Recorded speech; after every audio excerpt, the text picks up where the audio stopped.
It says washing hands after nail cutting.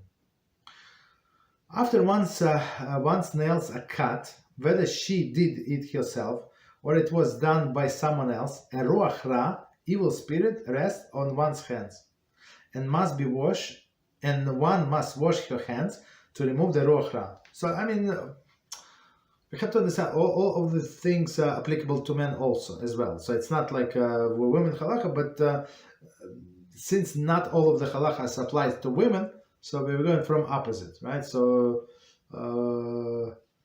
right, we state whatever is applied to women, but same thing applies to men. So after cutting nails, doesn't matter you did it yourself or somebody else cut it for you, you must wash your hands. So the second person who cuts your nail does not have to wash, if I remember correctly, right? So, but the person whose nails are being cut, get his ruach ra. So what is ruach ra? It's the spirit of impurity. It's the one that we get when we wake up in the morning. So it's pretty severe, right?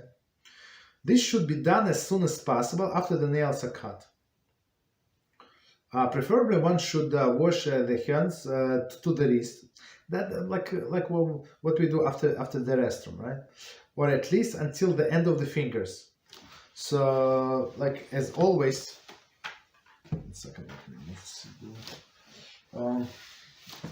As always, the proper way to remove ruach ra, it's up to the wrist. So that's how much you do. But if for whatever reason you don't have enough water, up to the fingers. That's the second best.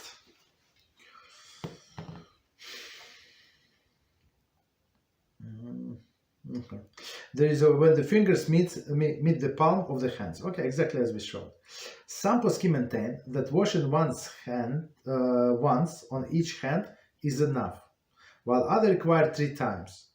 This applies even if only one nail is cut. So even let's say she broke her nail and she went and she fixes it with a file, it's still considered to be cutting, right? So she must wash both of her hands, even for like small thing. Okay. If one bites one's nails out of habit, then the above rules do not apply. So that's a very interesting thing. So we have a student that his challenge in this world is not to cut nails, especially on Shabbos. So, but some people they do, and unfortunately, and this person trying to sincerely stop himself, and it's not so easy. I mean, for people who don't have this addiction, it's maybe sounds silly or funny, but somebody who have this addiction, it's not so simple. Right, okay. So basically one who bites his nail does not have to wash the hands. Okay.